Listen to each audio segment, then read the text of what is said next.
Courage in football generally is seen as venturing into the unknown, be that putting your head over the loose ball in traffic, running with the flight of the ball, or climbing to your feet when your body cries to stay down.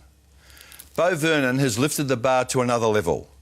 Coaching from a wheelchair he will occupy for life due to an on-field accident that didn't allow him to get up. Welcome, Beau. Thanks, Mike. I reckon the hardest job in football, second hardest job in football, would be for a bloke at 26 to be coaching men in a senior competition. The hardest job would be doing that at 26 and being in a wheelchair. You're the coach of the Leongatha Parrots. How's it going? Yeah, we had a good start to the season, and enjoying the coaching. And last year, coaching position becomes vacant. Yep. You decide to have a crack at it.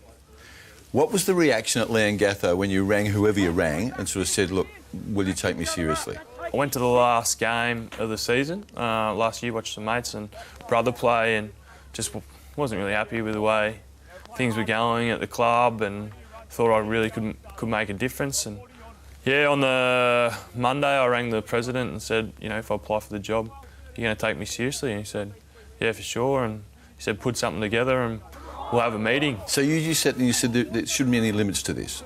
My brain's active, I know football, and I want the job. Yeah, exactly. I feel I can do it just as well as anyone else. You know, whether I was in a wheelchair or not. I would reckon I would probably be close to applying for the coaching job if I was still playing there as a player, and they've said that as well. And yeah, it shouldn't no different really being in a chair. It does have its obstacles, as does life now for me. Yep. But there seems to be ways around everything these days. You're amazingly positive for the predicament that you're in through no fault of anyone's. It's just an unfortunate accident on a football field. I want to take you back to the start of this season 2015. The AFL invites you to deliver the keynote speech at the launch to the season. Let's just have a listen to a little bit of that. 2.5 years ago, I had a decision. Did I want to bury my head, wonder why me, blame other people for what had happened, and go through life with resentment and have people do everything for me? Or did I want to look toward the future, to the next little goal, and try to achieve as much as I possibly could? For me, the answer was simple, but it could have easily gone either way. How were you that day? I mean, that's a big forum, that. Launch of the season, all the heavyweights of the football industry are there. How nervous were you? I wasn't too nervous, and then 4 o'clock that day I found out it was going to be televised, which made me pretty nervous. And then I saw the ramp to get up there, and when I sit still for a while, my body kind of sometimes locks up and tries to throw me backwards out of my chair. Really? Yeah. Literally, does it? Yeah, so a couple of times I've gone head over. Yep.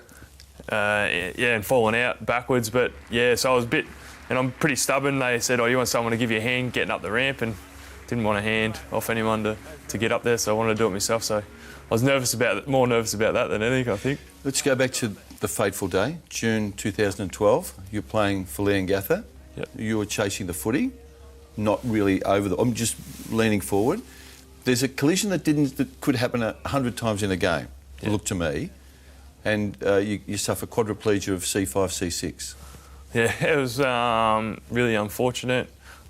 Being hit, you know, many times, a lot harder than that before, and this time just got hit, you know, at the wrong angle at the wrong time. And yeah, it was a rivalry game against Wonthaggi, Leongatha and Wonthaggi. You know, big clash, local derby, and don't really like each other on the field. And yeah, so it was a big day. The game nearly got called off.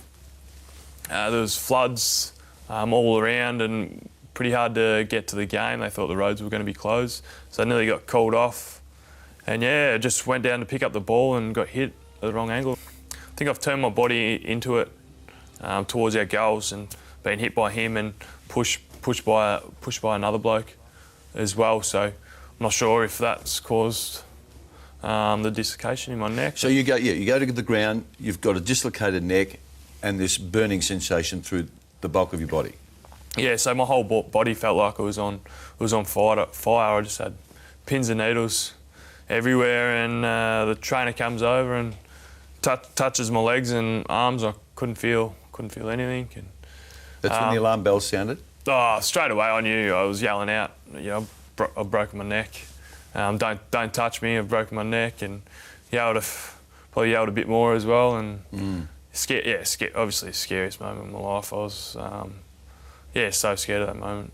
So the ambulance comes, takes you to hospital? Yeah, so I got taken to hospital and then airlifted to the Alfred. I can't remember getting in the helicopter and getting taken there. I was probably drugged up to it. I remember saying that I was always kind of took my pain down. If someone asked you, how much pain you're in out of 10, I would always go the lower end of the scale and try to be a bit tougher or something maybe. But this time, I don't know if I was in that much pain, but I was saying I was 10. It's a 10. Because I was just so scared. Just thinking this can't be happening to me. I'm a 23-year-old bloke and, I think I'm like any other young bloke, invincible, and this can't be happening to me. And probably didn't realise the extent of it at the time, of what that would mean at the end of the day. But I was then flown to the Alfred where I was operated on. They put a plate and screws in my neck and took some bone from my hip to fuse it all together. When was the fateful chat with the doctor who told you how serious it was? Do you remember that? I can't remember one direct conversation. Looking back on it, I was diagnosed a quadriplegic. And did you know what that meant? No, I had no idea. Absolutely no idea. I thought that meant, Christopher Reeves couldn't move at all. Really couldn't move your head, and that's it. And that's what it was like early days as well. And after that, I always thought, oh no, this can't be happening to me. I'll be able to beat it. I didn't realise the extent that my spinal cord's that badly damaged it. So it was crushed, wasn't it? Yeah, crushed. Yep. There's no matter how hard I work, I'm not going to be able to repair that. I can work as hard as I can with the muscles I've got and get them as strong as I can, but there's nothing you can do to repair it. So tell me that horrendous 3 weeks you had, where you couldn't eat, you needed help breathing. Your body had almost shut down, hadn't it? Yeah, couldn't talk, eat or breathe. So And you got a smile on your face. Yeah, I was woke up next to partner Lucy and my family, and I was out to it for a week in a induced coma for a week, and I think I was just pretty happy to be alive because when I was out to it, I was coming. I was going in and out, and all I could remember was thinking that I was choking to death with all these tubes coming out of me, and woke up. Had a smile on my face and was just happy to be alive. You were? You mean that? You were sort of, it wasn't woe is me, it was more that I'm still here. Yeah, it was probably something I've only said to Lucy before, but I remember when all these tubes were coming out of me and I was, kind of in that sedated state that I thought I was choking to death, and I closed my eyes my eyes were closed, but I kind of nodded off thinking, this is it, Did you really? Yeah, so to wake up and and be alive and whatnot, and still got my mind and all that, but not being able to eat and talk and breathe, you never think that's what a spinal cord injury would be. And because you by your own admission, you're a lively kid. Yeah. You loved all the ball sports. Yeah. You weren't a bad player either, were you? Did you win 2 BNFs in the years before you got hurt? Yeah, so 2 years before I hurt myself, I won. Fortunate enough to win, the best and fairest at the club, and it was played in the midfield. Nothing too special. Read the play quite well. Was quite a good runner. And love getting my hands on it. Well, you obviously could play. You were the youngest player in the TAC Cup final in 2005. Gippsland Power win. You're playing on the MCG. Some handy names alongside you that day, weren't there? Yes, some very handy players. Scott Pendlebury and Dale Thomas. Were a couple. That was Paul Hudson's team, couple of mates, Steve O'Brien and Ben Fraser. Who you promised to mention to. Yeah. Did you think you were going to get drafted?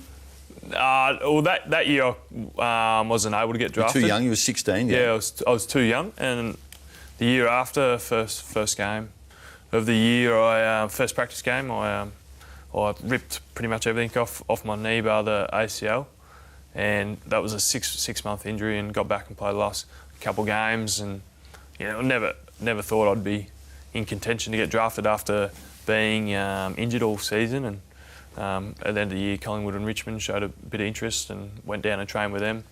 But yeah, nothing ended up eventuating. So your old man still got the bragging rights. Darryl, who played 17 games with Richmond and Sydney. Yeah, he's got a few over me. He's been there, yeah. Yeah. Yeah, he's been a great support to you, hasn't he? Yeah, my whole family has been fantastic. Some things you take for granted, and having a great upbringing and great family and great friends is something that I don't take for granted anymore. What was the low point? I mean, I'm sure there were lots of them along the way, but was there one particular moment or period in the rehab where even your spirit, which is as strong as it is, was really tested? Yeah, I remember it vividly. Got transferred from the Austin Hospital to the rehab centre 5 weeks post-injury, and I was in my room, just been shown around the complex. I was in this reasonably big room, all by myself, and just I couldn't do anything. I was in an electric chair, couldn't turn on the TV, I couldn't change pages of book, couldn't use my mobile phone, and I was all by myself. Family were working, and Lucy, my partner, was at uni that day, and I couldn't do anything for myself, and it hit me, that this was a reality. What's the biggest frustration, Beau? Biggest single recurring theme that frustrates you? Probably, I'd like to be as independent as I can, and I suppose, especially early days, needing people to help you with certain things is quite frustrating. I'm a pretty proud bloke, and try needing a hand to, early days needing a hand to feed myself and do different things, and I suppose I can't help out around the house as much as I used to. I heard you weren't very good at that anyway. Yeah, probably. But the other thing, I know you obviously set yourself goals. I know that I read on your website that it used to take you 4 minutes to put on a T-shirt, take a T-shirt off. You've got that down to 1 minute. Yeah, I think, I can't remember where that was reported, but that was a mistake. Taking my T-shirt off that time took me about 20 minutes, I think. Really? But yeah, Did it takes. really? Yeah, so I remember I took it off and I got stuck down on my knees. I couldn't get back up off my knees, but now, yeah, I take it off, no worries with it. Yeah, quite quickly. And when I first got home, I didn't want to go home with a carer and someone doing stuff for me. So go home, and the first day I'm getting changed by myself. It takes me a full day to get changed. Like by lunchtime, I'm pretty much got changed by then, and then it's only time to get unchanged again to go back to bed. Really? It took me that long. But You've been married since the accident, haven't you? yeah, got married. Yeah, been with Lucy since I was 15 years old, and School? Yeah, school. Yeah. School. We kind of always did our own thing, and always did our own thing. And once I hurt myself, we lived together on and off all the time because we were doing our own thing. We hadn't really lived together full time, and since I hurt myself, we moved in full time. It seemed the right time we're kind of always going to get married, and seemed the right time to do it, especially being through the situation we had to go through and come out stronger and love each other more on the other side. Is Lucy a psychologist? Yeah, psychologist, yeah. Does that help or not?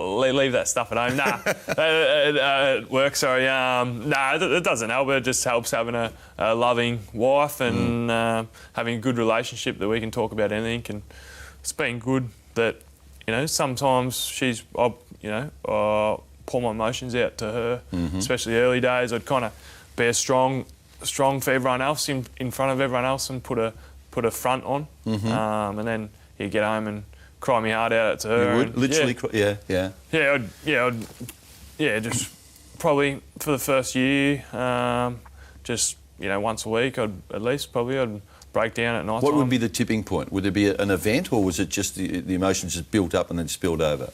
Yeah, probably just build up. Don't think certain events, maybe just not seeing the progress that I was wanting to see. Like, I'll be one step forward, two steps backwards in rehab, and I'd be trying so hard to get better, and or even trying to look at my fingers and try to get them to move them. Are they working, the fingers? Nah, sorry, I can't move my fingers at all. But you're big on the emails, aren't you? Don't you? How do you manage that? How can you? Yeah. Well, to pick up things, I've got something called tenodesis grip, where I pull my wrist back and my thumb and index finger are together, and gives me a little bit of grip. And I don't know, I email. I used to two-finger type anyway. I can email. My index finger hangs over a little bit my thumb, and able to two-finger type like that. So is that getting better? Are you getting more mobility in your arms or hands or fingers? No more mobility, but I'm just getting smarter at knowing how to use my body with the way it is now. So you learn different tricks, and you have adapted really well, though, haven't you? I mean, you drive yourself. You get yourself in and out of your car. Yeah, I drive around. It's pretty hard. First time trying to put this wheelchair, I have to pack it up, take it apart, and put it on the passenger seat next to me. And first time doing that, I'm thinking, no way am I ever going to be able to do this. And as I timed myself and kept timing myself, and just got better and better at it, and do it in 2-3 minutes now. So you jump in the car. You live in suburban Melbourne. Yep. Drive yourself down to Leongatha. Yep. Get yourself out of the car. Yep. And then take over as the coach. Yeah, that's right. Yeah, and then I'll get into an electric wheelchair, which allows me to get around the ground a bit easier, and set up drills. And so you're occupying yourself. You've got the coaching job, obviously, and a uni course. So you've resumed that. Yeah, uni. So doing a business degree there, and I was pretty nervous about going back to uni. I'm like, how am I going to do it? And the uni's said to me, they'll get someone to help me take notes and do all these things. I've been pretty stubborn and whatnot. I said, no, I'll be right, and I'll do it all myself. And got a splint made up which allowed me to be able to write and keep up with the lecture notes and go in there. And I was even nervous just getting into uni by myself for the first time. Like, getting around's not as easy as what it used to be. And, Well, you've been overseas in the chair, haven't you? Yeah. So Lucy and I went over for a month last year. How were the cobblestones in Paris? Handling them all right? It was pretty tough going. Yeah, some areas tough going, but with manual chair, and everyone's more than willing to help you out. And Lucy's quite a fit, strong girl that she can give us a hand with those little things as well. What about kids, Beau? I'm gonna have kids, and wouldn't mind. Lucy's. I don't mean to be too intrusive here. Lucy's fairly clucky with kids, and I'd love to have kids, and you can. Yeah, I can, and I think in the near future, Lucy and I will look to go down that path. I want to remind you of a line in a story that Patrick Carline did in the Herald Sun a few months ago. He didn't tell us what it was, but he said all the group broke up because you said something uproariously funny and politically incorrect. You want to share that with us? Oh, I don't know if I can share it. One night at training, I was pretty happy with myself, and I got all the boys down in the goal square away from Patrick, who was down there, and his reporter and whatnot. And there's a lot of things in a wheelchair that you can't necessarily do, and it was 2.5 years after I hurt myself, and hadn't been able to get one off with a missus, Mike. So I'm laughing so much. Yeah, That's what it was. The night before, I was feeling a bit lighter. So one of the most memorable lines out of your address to the AFL pre-season was you said of the accident, "Life has thrown me a curveball." I remember thinking how mature and how brave and honest that is for you to say that, given you're entitled to feel so hard done by. Yeah, I suppose I'm playing the sport I love and something I've done every Saturday.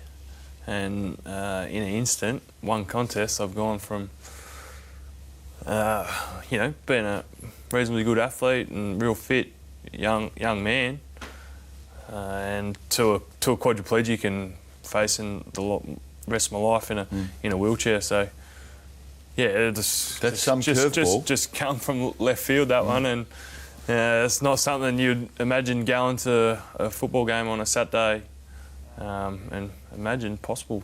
But of those 10 or 12 blokes that you played with at Gippsland Power that all got drafted, who surprised you the most? I suppose Scotty Pendlebury's got to be. He's captain of biggest club. He wasn't a standout in our Gippsland Power side. And to be able to go on and do the things that he's doing now. The good judges say Vernon should have gone ahead of Pendlebury, is that right? I wish. I bet you do. So you're working for the AFL 3 days a week? Yeah, the AFL there with the Clay McKinnon and risk management, insurance side of things. So tell us about that. You're dealing with risk management for footballers and football clubs? Yeah, so involved with the insurance side of things and just getting the awareness out there to get the quad para cover up, which the AFL has done. Did you have that cover? No, I didn't have what it is at today, no. But so dealt with that and then, involved with that and involved with the risk management of AFL clubs and getting processes in place for that. Hey, Beau, you'd be familiar with the affair going with Cameron Smith and Alex McKinnon over an on-field incident in rugby league. Yeah. You aware of that? Yeah. I watched that the other week. You watched that on 60 Minutes? Yeah. Where do you sit with that? I mean, you feel sympathy for... Of course, we all feel sympathy for McKinnon. Yeah. Because he's in a predicament like you. Yeah. What was your view about Cameron Smith? I don't think there was anything wrong with what Cameron Smith said. I was just disappointed with the way Channel 9 went about it, really. I think Alex McKinnon seeing that vision for the first time, he's probably going to have the right to be angry, and I don't think Cam Smith, meant anything harsh by it. So I feel sorry for both. Yeah, I know. Blokes, really. There's no winners in that. Yeah. In your collision, as innocent as it looked, any malice from you about anything that occurred in that at that moment? No, not really. No. Have you spoken to the guy, the other guy? No, I haven't spoken to him. He made the club sent me a card with just bloke signing it and whatnot, and he signed that, but didn't make any contact with me, which. That surprised you? Probably. If I was him, I probably would, but I understand. Maybe it's hard for him to he probably feels bad about it, and I'm sure he didn't mean to put me in the situation I'm in now, and I understand that, so I don't hold any grudges. So for you, it's just an episode entirely based on bad luck, with terrible consequences. Yeah, I've got no doubt. Probably his eyes would have lit up with me picking up the ball, and would have tried hitting me a little bit harder, which I would do with other players as well, on other good players on other teams as well. So I got no doubt that probably that happened, but no way he would have meant to. No, I reckon you would have been an inside player, were you? Early days, I think I was more of an inside player. Did my AC joint pretty badly a year and a half before I hurt myself, and probably got a bit more outside ball after that, but probably a combination of both. In the physical sense, what's the biggest improvement in the 3 years since you've been hurt? One that you can look back and sort of say, look, I've really made some ground here. I'm really proud of whatever it is. I was 6 weeks in. I couldn't itch my nose. Really? Yeah. Took me. You couldn't scratch an itchy nose. Yeah. Couldn't for 4 months. Probably couldn't feed myself. And you can do that now? Yeah. All normally. Don't have any splints or anything like that to be able to do that. Transferring took 6 months before I could even I'd be on a bed, sitting up on a bed, and just to be able to lift my bum a little bit off the bench, and now be able to transfer in and out of bed and in and out of the car and do all those things, I suppose, and just be able to dress myself's massive, I think. If I like to work so hard to be able to do it, and it just gives me that independence to be able to do that, which I'm really happy with. Hence your message at the AFL season launch. I mean, don't take things for granted. Appreciate what we've got. Yeah, I'm definitely.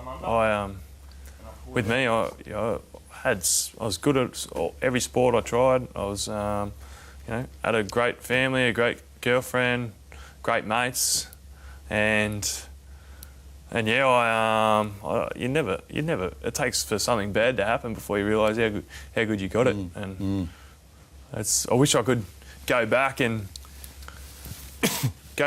step into, or step in my shoes the way I am now for a few days and then go back to the way I was. Yeah. I'll be able to achieve a lot more, I think. I bet, yeah. Everything I try, no joke, first time I do it, I'm like, I'm never going to be able to do that. That's what it feels like.